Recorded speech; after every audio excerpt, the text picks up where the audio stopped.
Assalamualaikum warahmatullahi wabarakatuh. Di sini kami dari kelompok 8 yang beranggotakan Dinda Rahma Raflesia, Muhammad Rofiul Ahkam, Laila Jaharotunisa, dan Novi Antikasari. Kami akan mempresentasikan hasil diskusi dari kelompok kami, yaitu materi tentang aliran institusional, yang dimana di dalamnya ada beberapa hal yang harus kami bahas, yaitu yang pertama tentang sustainable development, yang kedua motivasi konsumen, yang ketiga perilaku pengusaha, dan yang keempat tokoh-tokoh institusional lainnya. Baik, mari kita simak video di bawah ini. Torunstein Bunde Veblen. Veblen adalah anak seorang petani miskin yang melakukan imigrasi dari Norwegia ke Amerika. Latar belakang kehidupan yang serba kekurangan inilah yang menjadi pangkal tolak mengapa dalam kehidupannya ia sering bersikap getir dan skeptis. Bahkan ada yang menilainya sebagai seorang fasis. Ia digelari sebagai seorang maverick yang bisa diartikan dengan orang yang suka lain dari yang lain. Gelar lain yang diberikan pada Veblen adalah ikonoklas dan radikal. Gelar-gelar seperti disebutkan di atas, Veblen sering diperbandingkan dengan Karl Marx. Marx merupakan tokoh sosialis atau Marxis yang juga mempunyai kemampuan intelektual yang luar biasa dan sama-sama sering melawan arus serta revolusioner.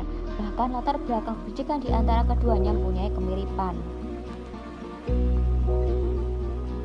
Veblen juga merupakan seorang penulis buku.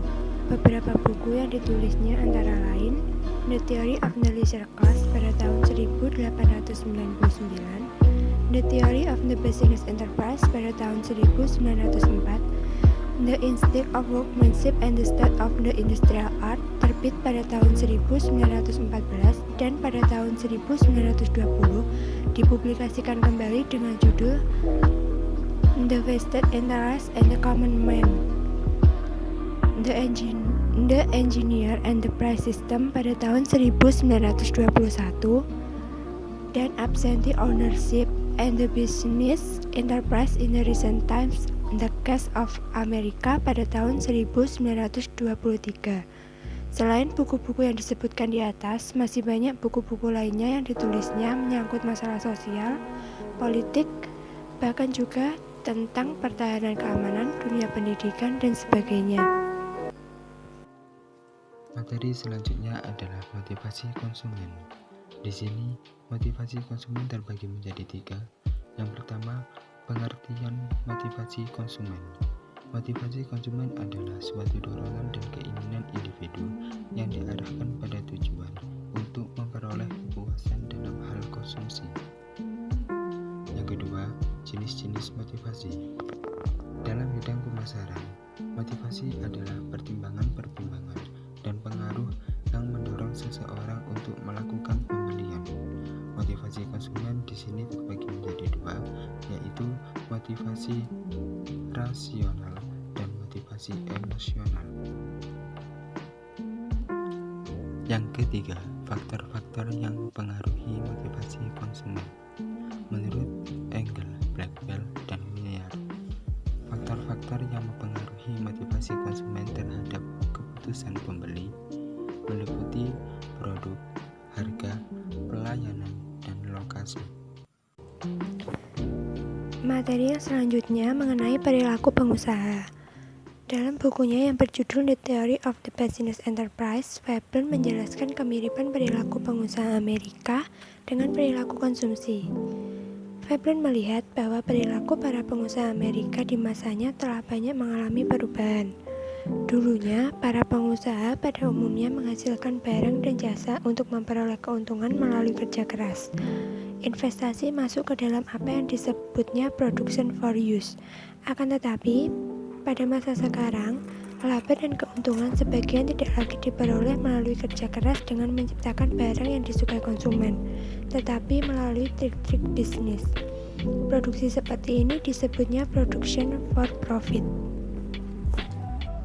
Perilaku pengusaha pada masa ini menurut Veblen, produksi untuk memperoleh keuntungan di mana para pengusaha mencari keuntungan dengan trik-trik bisnis yang licik. Veblen melihat bahwa pada masa sekarang banyak dijumpai jenis pengusaha pemangsa atau predator. Pengusaha ini merupakan para pengusaha yang memperoleh keuntungan melalui berbagai cara tanpa mempedulikan nasib orang lain, termasuk para pegawai dan karyawan yang bekerja di perusahaannya. Mereka juga tidak mempedulikan nasib para konsumen yang membeli produk mereka.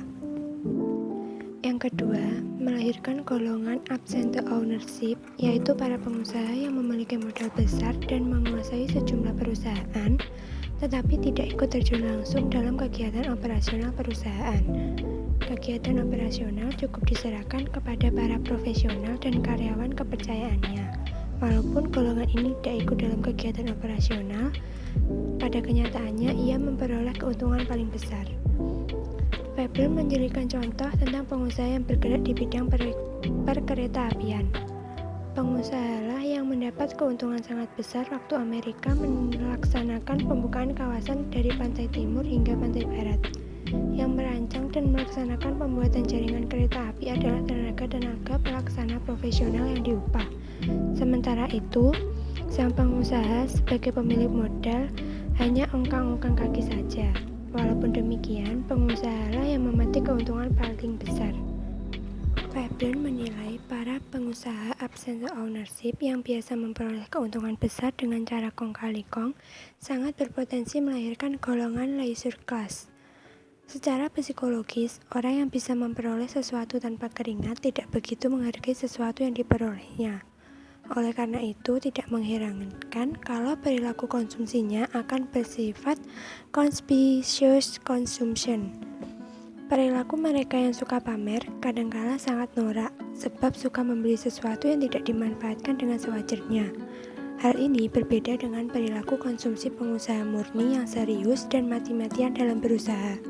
Karena keberhasilan dicapai melalui kerja keras, mereka akan lebih berperhitungan dalam mengkonsumsi barang dan jasa untuk memenuhi kebutuhannya. Materi selanjutnya, tokoh-tokoh institusional lainnya. Yang pertama adalah Wesley Card Mitchell pada tahun 1874 sampai 1948.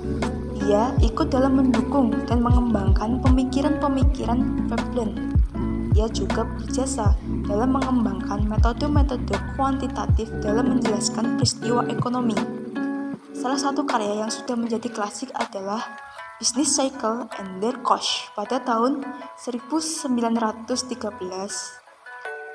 Dalam menggunakan berbagai data statistik, ia kemudian menjelaskan masalah fluktuasi ekonomi.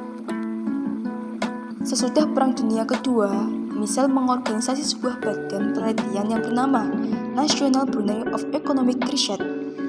Dari penelitian-penelitian ini memungkinkan lebih dikembangkannya penelitian-penelitian tentang pendapatan nasional, fluktuasi ekonomi, perubahan produktivitas, analisis harga, dan sebagainya.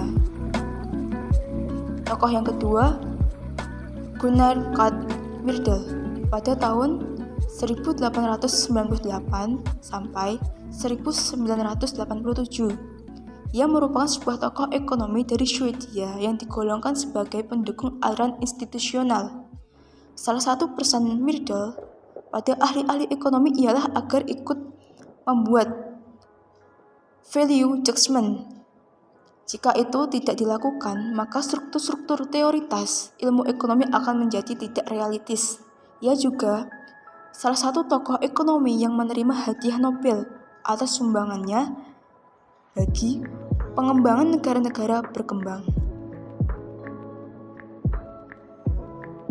Tokoh yang ketiga adalah Joseph A. Schumpeter pada tahun 1883 hingga 1950. Ia dimasukkan ke dalam salah satu pendukung aliran institusional karena pendapatnya yang mengatakan bahwa sumber utama kemakmuran bukan terletak pada domain ekonomi itu sendiri, melainkan berada di luarnya, yaitu dalam lingkungan dan institusi masyarakat. Lebih jelas lagi, sumber kemakmuran terletak dalam jiwa kewirausahaan para pelaku ekonomi yang mengarsiteki pembangunan.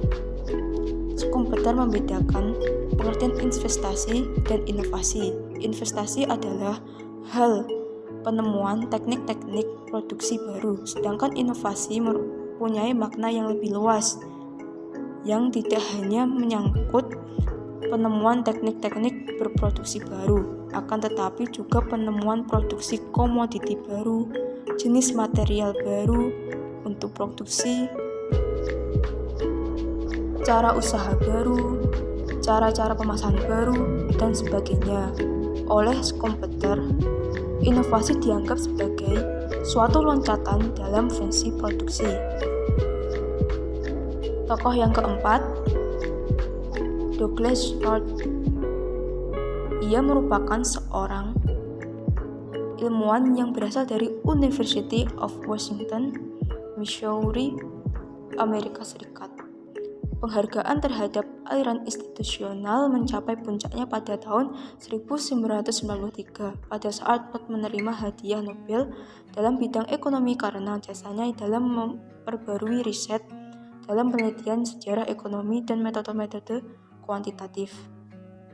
Selama ini, kebanyakan dari ilmuwan ekonomi menganggap bahwa mekanisme pasar sebagai satu-satunya penggerak roda ekonomi dan pengabaian peran institusi. Hal ini dinilai not keliru, sebab peran institusi, baik institusi politik maupun ekonomi, mempunyai peran yang sangat penting.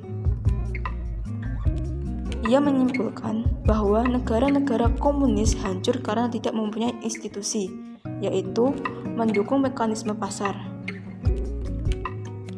Terhadap perubahan-perubahan yang radikal yang terjadi di Eropa Timur dan ex-Soviet, North mengatakan bahwa reformasi yang dilakukan tidak akan memberikan hasil yang nyata dan memperbaiki kebijakan ekonomi makro belaka.